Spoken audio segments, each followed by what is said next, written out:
Words are tumbling, fears are crumbling, I go stumbling on. I'm really excited to be here with these very funny panelists, because soon you're not going to be asking what's so funny. You're going to be pointing and laughing at these guys. Sorry. All right, let's get started. I decided to just get everyone's Twitter bio, because I think Twitter is the fastest way to get to know someone. So, right here next to me, we're just going to go down the line. Paul Rudnick, novelist, playwright, essayist, and screenwriter, whom the New York Times has called one of our preeminent humorists. Illustration by Tom Bachtel. So you'll have to imagine it. Jeffrey. Yeah, I think my Twitter bio is pretty boring right now. I wrote a novel and it comes out April 26th. Pre-order it below.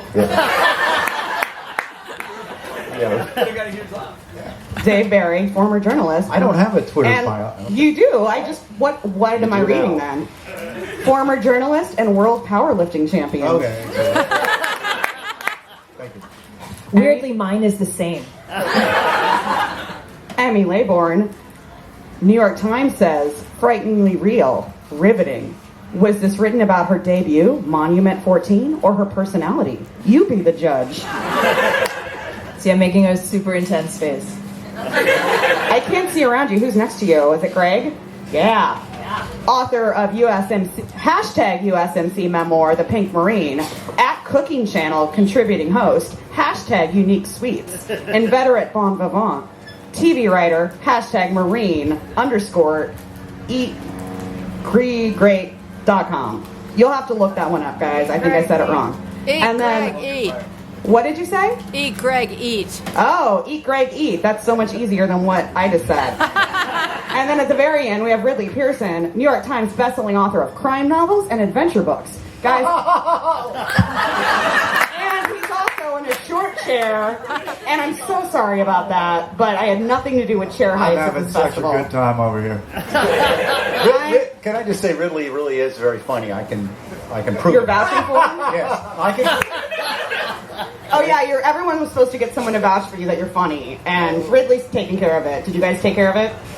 Nope, they didn't. All right, I'm Amy Spalding. My Twitter bio is eyes, hair, mouth, figure, dress, voice, style, movement, hands, magic, rings, glamour, face, diamonds, excitement, image. If you get that reference, we'll probably get along. I'm an author of New Guy, Ted, Reese, Inc. All right, welcome to What's So Funny. Yeah. The description of this panel promises, in present tense, all hell breaks loose. So we don't know what that's going to be. Honestly, my goal is someone wets their pants, either up here, down there, from laughter, fear, a medical emergency, or maybe something burns down, a chicken escapes. Oh, I'm so sorry that I wrote that joke yesterday before I just talked to Emmy about her chicken dying. We had a flock of 6 chickens 2 weeks ago, and a raccoon has been eating them one by one. Like a horror movie. There's only one left. Now they're eating tacos. Raccoons are so cute, but so evil. You can eat the raccoon next. That's what we're going to do. Where It's going to is the taste cat? like chicken. All right, guys. Very nice. When did you know you were funny? And it's okay to sound vain when you tell me.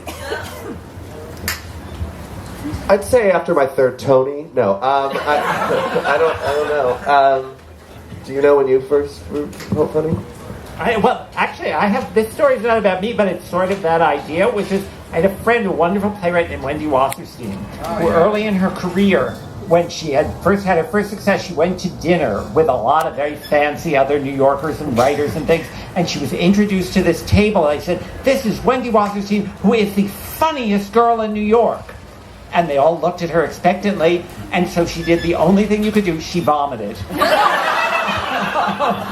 I think that's when you know you're funny.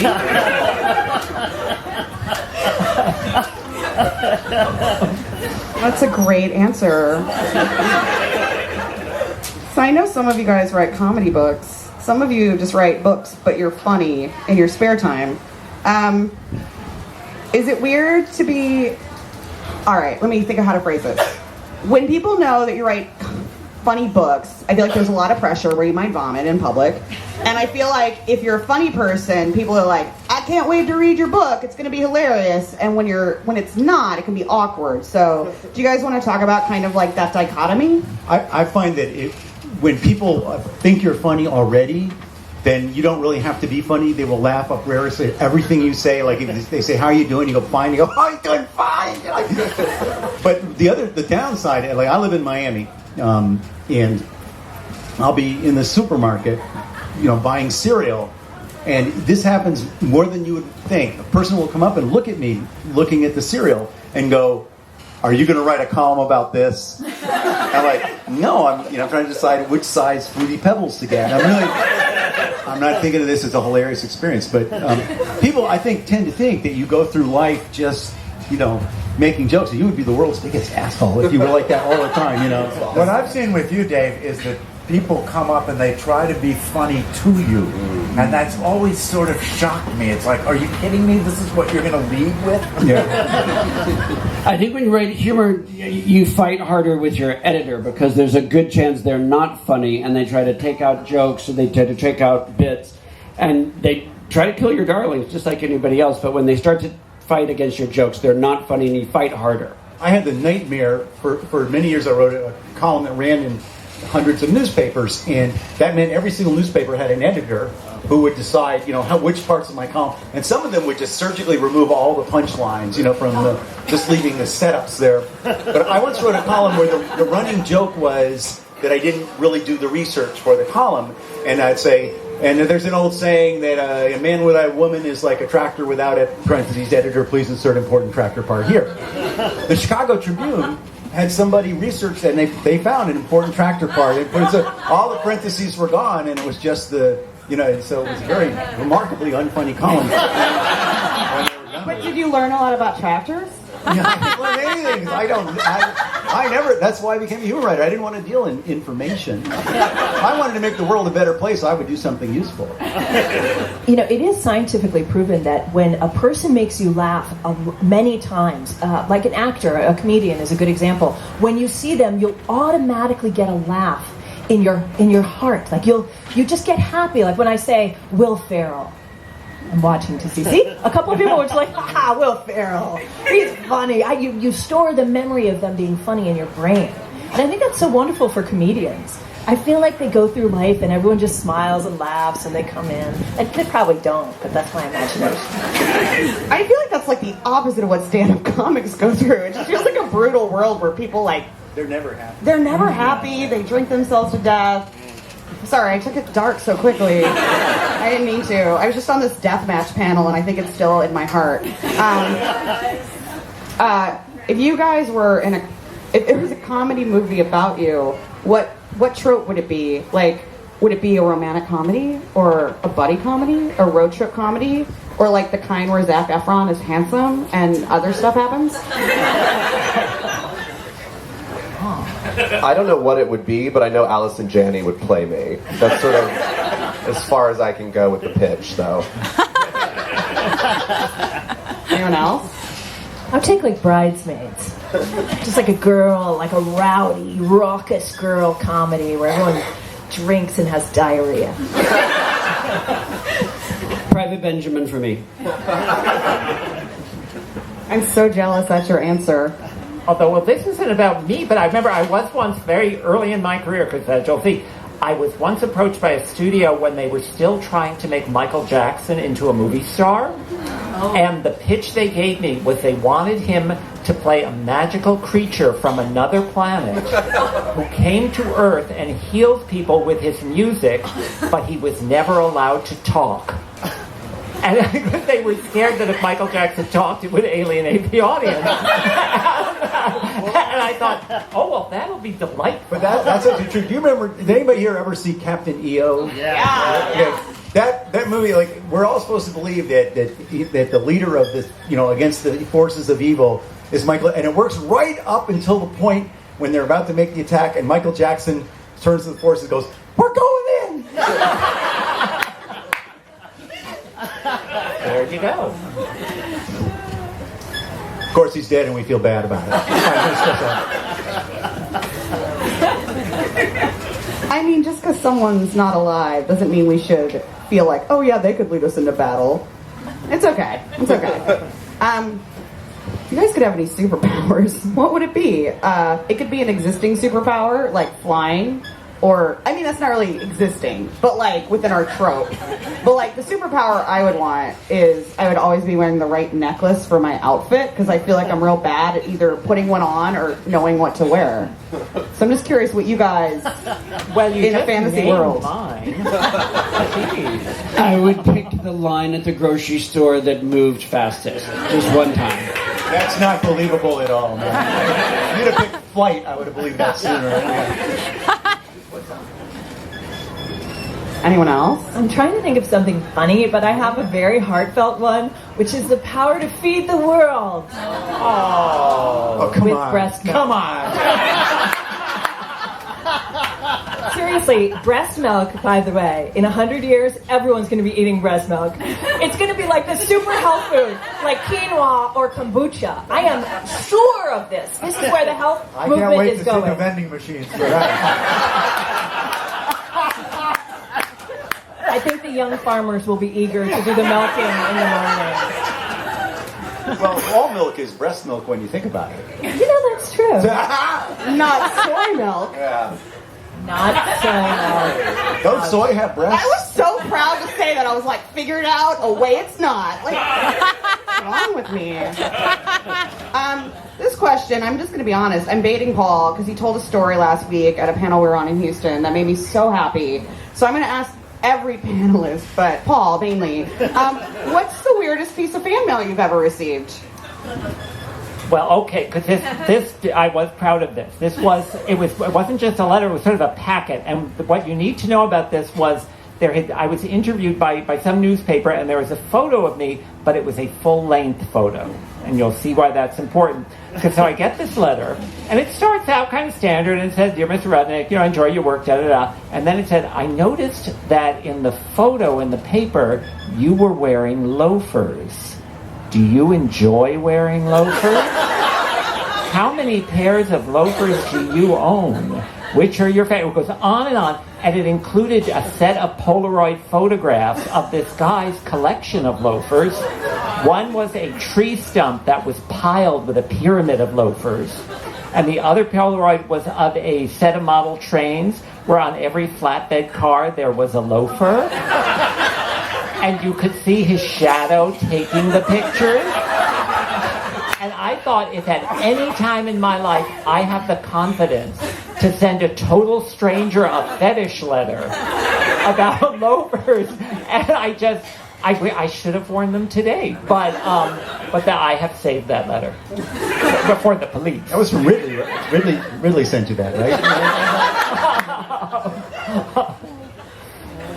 I don't know. I mean, I don't really get fan letters. I don't know if I've ever gotten one, so I don't really have an answer to that. But I've sent some weird ones, I'm sure. Oh, I'd love to hear. Yeah. I don't really have. I don't have any. But I would like some. I feel like because of the internet, like people don't always take the time to make a fetish packet anymore because you can just tweet like, today. yeah, Exactly. Fetish tweets all the time, but like letters, not so much. Yeah. it's a sad age, really. If it's Some important. children have never known the joy of a fetish packet in the mail.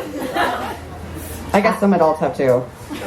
I have a teacher in Morenci, Michigan, who every year has her students read my book, for which I am very thankful, right? This is Monument 14, a book which does really well with boys. And so I get a lot of boys reading my books, and she has them write me a letter, a fan letter, but it's based, I think, on Yelp or on some like critical method, because it'll say like, "Dear Ms. Laybourne, I read your book Monument 14. I love the character blank. What I didn't like about the book was this."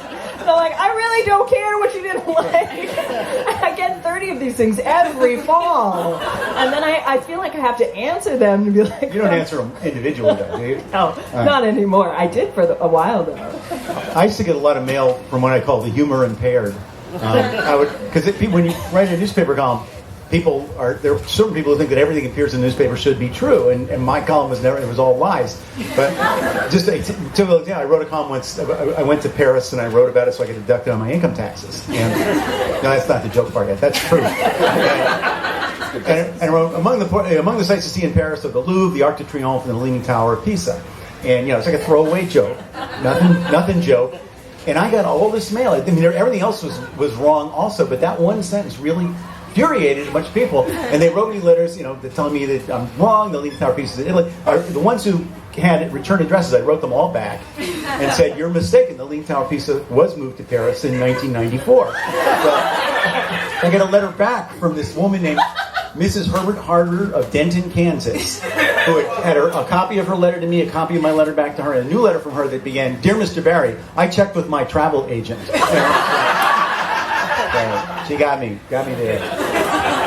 I have a throwaway line in one of my books where my 16-year-old character calls Lost an old TV show, and I get so many people who are angry about that because they're like, that only went off the air in 2010. I was like, right, my character would have been like 10 years old. To her, it's an old TV show. People get furious about that. Because Lost is really relevant. I mean, God. I almost felt like I could hear people when I called it an old TV show just now. We're like, really, guys? Like, really, Amy? It's pretty modern. It's relevant. I'm like, calm down. It's fine. Yeah, no, what's scary sometimes is there are people, and sometimes they're very nice people, who literally have no sense of humor. They just are lacking that gene. And the scary thing is you think, if you make a joke around those people and they just look at you and you think, oh my God, if you didn't know that was a joke, you have to sort of stay a few steps ahead. What's like the dumbest thing that makes you guys laugh? Like, if someone falls down, as long as they're not injured, I just think that's really funny. As long as they're not injured. I mean that. Or just injured a little bit. Or like they're going to be fine Or tomorrow. injured a lot, but you didn't like them. Yeah. Like Hitler falls down, you're cool with that. Right? It's funny to think about Hitler falling down, honestly. See that? Picture it.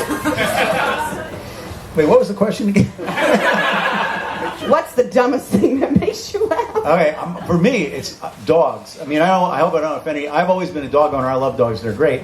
But I don't think they're very smart. And that's why I love them. But I would just give you an example.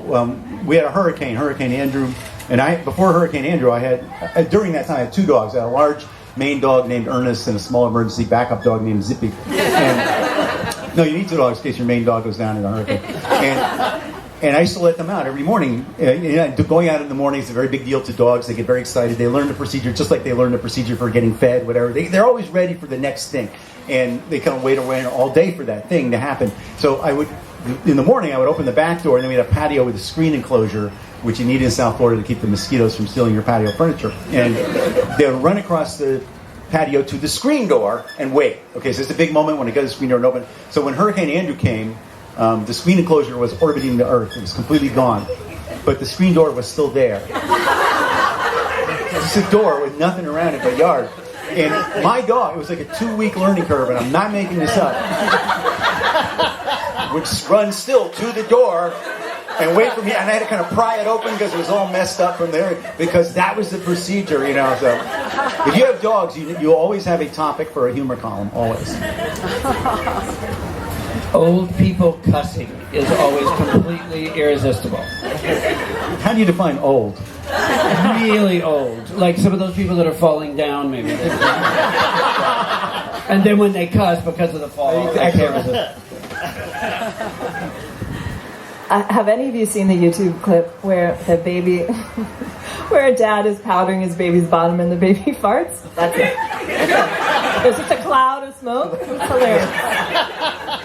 So farts is what you're saying. Farts. Specifically babies. Notice it's always the guys that get accused of thinking farts are funny, but it's true. Yeah, we've farts literally talked hilarious. about farts. We've talked about pee. We've talked about vomiting. Early on vomit, diarrhea. It's really a classy tent in here. Yeah. First of all, the location for this is just called tent. So I think we all knew what we were getting into.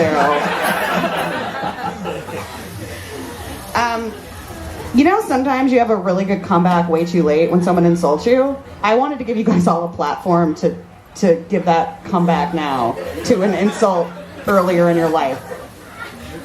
Well, I know everyone's saying jerk store, but that was George Costanza's, guys. You can't steal that. Yeah, no, I kind of like it when your brain is like on hyperdrive, trying to think of some incredibly cutting, brilliant response, and you go because I was once fighting another group for a cab, and it was this horrible yuppie banker hedge fund guy, and he really grabbed it right in front of me and had his two sort of babes on his arms, and he was clearly trying to impress them. And He had just looked, two babes on his arm? two babes on his arms, and I had none. And how could he grab a cab if he had a babe in each arm? Was he a three-armed banker? he did it with a really arrogant nod. Okay. And he turned to me and said something along the lines of, well, come on, let's just be civilized. And I just started to fume, and I thought, I have to say the right thing, and I just sputtering, and I finally just said, oh, fuck you. And I thought, yes, You're a professional writer, so that's why not everybody would have come up with that. I thought, I am a noted humorist. But afterwards, I was so proud of myself because I thought even they looked shocked because I thought I don't have even that kind of speaking voice. So it was, I was proud of that. Anyone else? My go-to is always, so? Yeah, I like duh a lot too. Duh is always, I think, just a good response to anything. I feel like it just puts it back on them. Yeah. Well, like if the police officer stops you and says, "Sir, have you been drinking?" That's not a good. That's really not a good time to use that one. Yeah. It's better to go with "fuck you" in that case. I think mine works. Or so. Your point. Join the party! And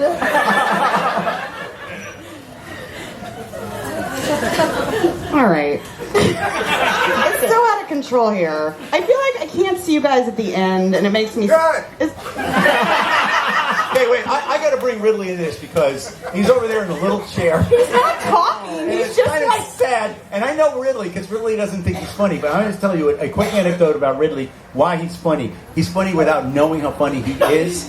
But he lived in the summer in Haley, Idaho, and see already you're laughing. Not fair. So we're in Haley, Idaho, and this is 20 years ago. Ridley and I were just the two of us up there, and we get there late the night before, and the next morning we go to this little local grocery to get stuff for breakfast, and Ridley. The thing about Ridley is he's a psychopath. We were always happy that he's writing books because it gives him a healthy outlet for because he's always thinking of ways to murder people. And we're in this grocery store, and I want coffee, and I go to the coffee grinder machine and I pour the bag of beans and I put the bag under, and it's grinding through. And Ridley comes over and he sees this, and here's what it's like 7:00 in the morning, and he goes, somebody could put poison in the grinder, and then when a person came along and did what you just did and puts the bag down there, the poison would go through to the bottom of the bag and the coffee grounds would be on top of it. And they'd take it home, make, however many pots of coffee. The last pot of coffee would kill everybody who drank it, and nobody would ever know who did that. He said all that in 1 minute, and then he walks away. Leaving me grinding my beans, And it later occurred to me, Ridley is a tea drinker, so I say this because if that ever does happen, we know. I'm glad he's all the way down there on that short chair. By having that conversation in the grocery store with that coffee, he can now write off that coffee. I'm writing off the whole trip to Idaho. I don't know if you guys know this, if any of you are writers, but one really important part of being a writer is just writing off your entire life. Yeah. Because taxes are horrible. Life itself is deductible. Yeah. Yeah, because it's all research. And, I could write about any of this, so what can I write off? Or, poison, maybe? I don't know. If you buy it, yes. If you buy it, you have to get a receipt. Oh, that does present an issue. I see what you're saying. Ridley, how did you come up with that? How did you come up with that idea? That's what popped into my head. Doesn't everybody think about that? That is fabulous. I can tell one funny event. Dave and I are in a band together, and we're in it with Amy Tan and, among others, Stephen King. And the first question you get when you say that at an author event, is the very first thing they care about your book at all. They just say, "What's Stephen King really like?" And what Stephen King is really like is a 63, 64-year-old, 17-year-old in sort of a 6'4" slouched body. Incredibly bright guy, incredibly funny guy. Really quite funny, but his readers are psychopaths. And as a demonstration, we played a gig in Nashville, Tennessee, in a real funky bar with sawdust on the floor. You get kind of the image. It was maybe 1,000 people. It was packed. We got to the end of the night. We had Stephen playing a song, and he would remake the lyrics to old 50s teenage death anthems. Can I give them an example? Yeah. We were doing Last Kiss once, which is a teenage death song, and we're not sounding bad, even though we're a horrible band. And we get to the verse after the crash, and Stephen sings, "When I awoke, she was lying there. I brushed her liver from my hair." Which eventually got us into legal problems, but that's a true story. We got sued. But the point of the story was that somebody drunk at the end of the night, lit a cigarette and walked out, and somebody else went, "Oh," and they did the Bob Dylan thing for us. We had 1,000 people with lighters and cell phones waving back and forth for our terrible band. And Stephen's up there playing, and standing in front of him is a woman, and she's standing there like this. All 10 fingernails on fire. And I went, this is when Dave and I became friends, because I went bombing over to Dave, and I went, "Look, look, look!" And he looked, and he fell to the stage. And I shouted down at him, "I never want to be that famous." And that came true. I don't know. I saved that boy. Can I tell one other Stephen King in the band story? Yeah. We do Amy Tan sings "Leader of the Pack" in our band, and her husband. Do you change the lyrics on that one too? She does. That's just because you can't remember them. Yeah, she really. Amy doesn't remember lyrics very well. Her husband Lou DeMattei plays the part of the leader of the pack, and he would come on stage in a motorcycle jacket, and in the crash scene, he would simulate the crash by falling to the stage. Okay, it was very grand. So we're on this tour, and we're in New York City, and Lou is getting more and more dramatic in his crash. And this night, he really outdoes himself and just dives to the stage. And he's lying there writhing, apparently writhing in pain. And I thought that was pretty funny. So I went over just to make it more funny and kicked him. And then Steven thought it was funny. He went over and kicked him. So Steven and I are both kicking Lou. And then we finished the song, and then we realized Lou's not there anymore. And we got off stage, and I goes, "Where's Lou?" And they goes, "He's at the hospital." It turns out when he dove to the ground, he broke his collarbone. And we were kicking him. And he was writhing in serious pain. She said she wouldn't laugh if somebody got hurt. And yeah. Well, I guess he's okay now. And isn't that what we agreed upon, really? He died soon after, and I didn't want to. It would wreck the anecdote. No, he's fine. Should I wet my pants now? I mean, You already did. I mean, sir. you don't have to get permission. Just do it freely and let us know. We're all grown-ups here. Nobody look at my crotch when I get up. Nobody look at anyone's crotch when they get up. That's rude. Okay, I have one more dumb question, and then we'll take some questions from you guys. So once I saw a blurb on the cover of a book, and it said, "Brilliant and inspirational, a must-have for anyone who loves cheese."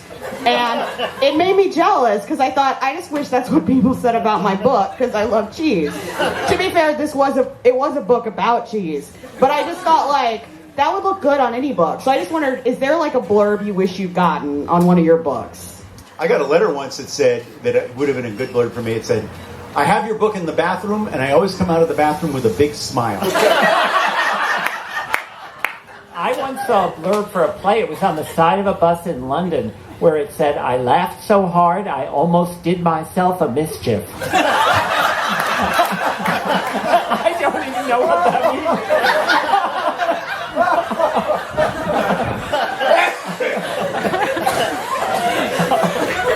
Good one. Kirkus felt the need to include the word "readable" in my review. supposed to distinguish it from all your. No. All right, I'm going to ask questions from you guys. Great. Yes. You said that sometimes fans will come up to you and try to be funny. What's the dumbest thing a fan has ever come up to you and said? Love your work.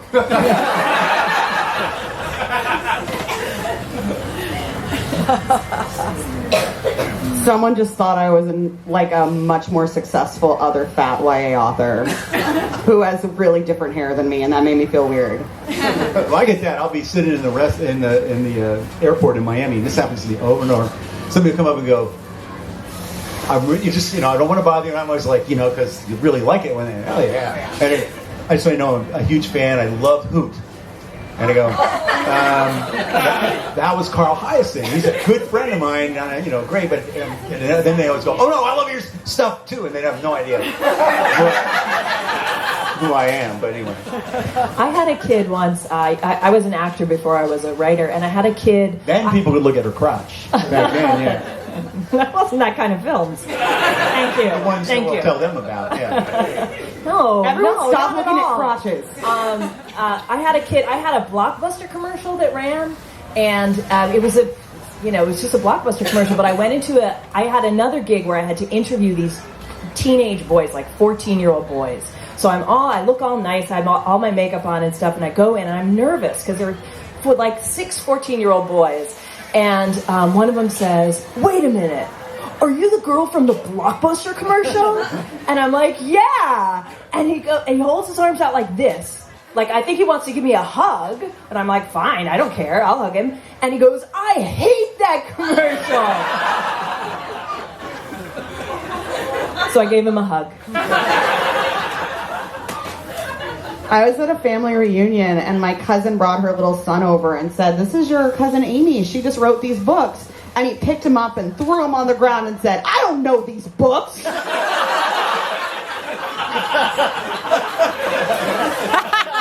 true of a lot of books for me. I know, I'm like, he could only know so many books. Is this how he always reacts? The fact that he was so hostile because he didn't know them. There's a lot of books, kid. You're going to go through life pretty angry. A lot of books are going to hit the ground. Yes. For those of you who've written for both adults and kid books, do you prefer one to the other? Right. I think the world of YA is so much more. I think there's just more room for bigger ideas, and it's a way. I find it to be a way more welcoming publishing world. Personally, I think I like both, but the kid readers are amazing. Yeah, that's what I would. When Ridley, when we wrote Peter and the Starcatchers, one of the routine things we would do when we had a group of kids in front of us is talk about the issue involved in writing a prequel. And one of the issues was we had, before he lost his hand, so what are you going to call him then? Captain Hand? So I'd say, well, we called him the Black Mustache because he had a big black mustache, And we do that to every group. And then finally one kid raised his hand and he goes, what did they call him when he was little? And of course, we had never thought of that, But they have questions like you never would think. Like we have a snake in it, and the question will be, how old is the snake? It doesn't matter, it's just a snake. But you can't say that. So we learned to say, the snake is 6.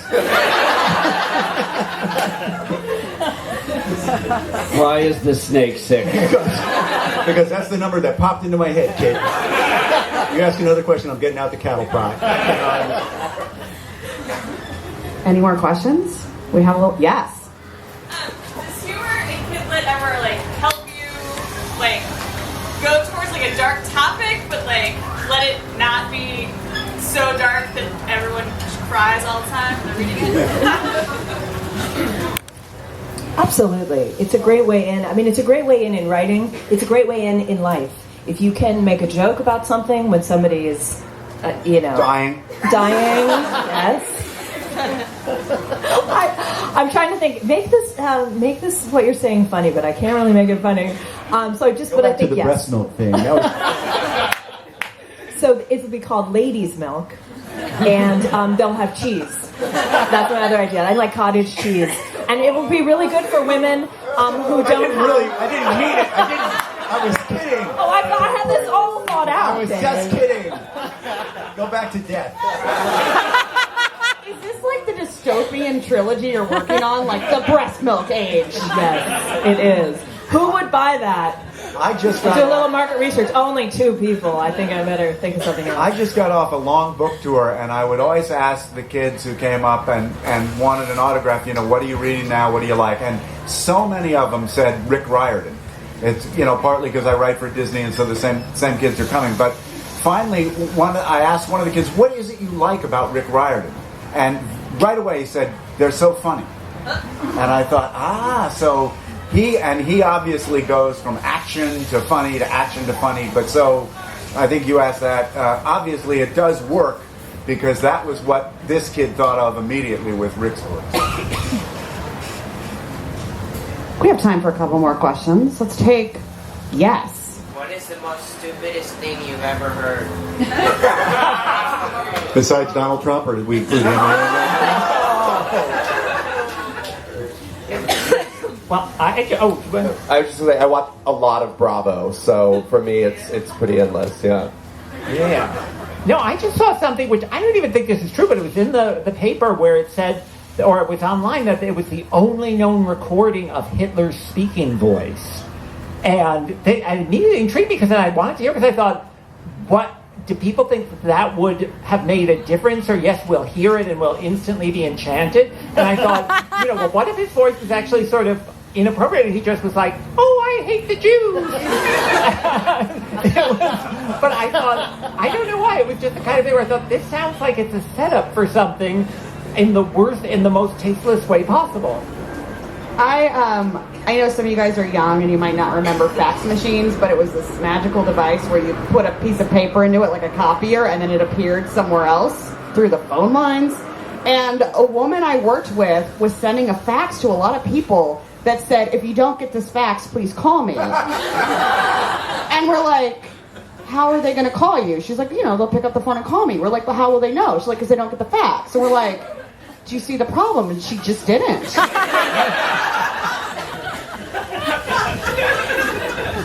I'd like to think that I've not yet heard the dumbest thing I'll ever hear, because I need material.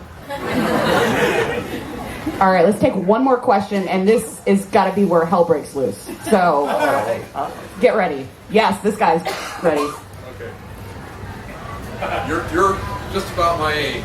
No, I'm older than you. We established that. What's going on up here? This has been my hair all my life. I've never ever had any other hair but this. And this way I could never be a pilot.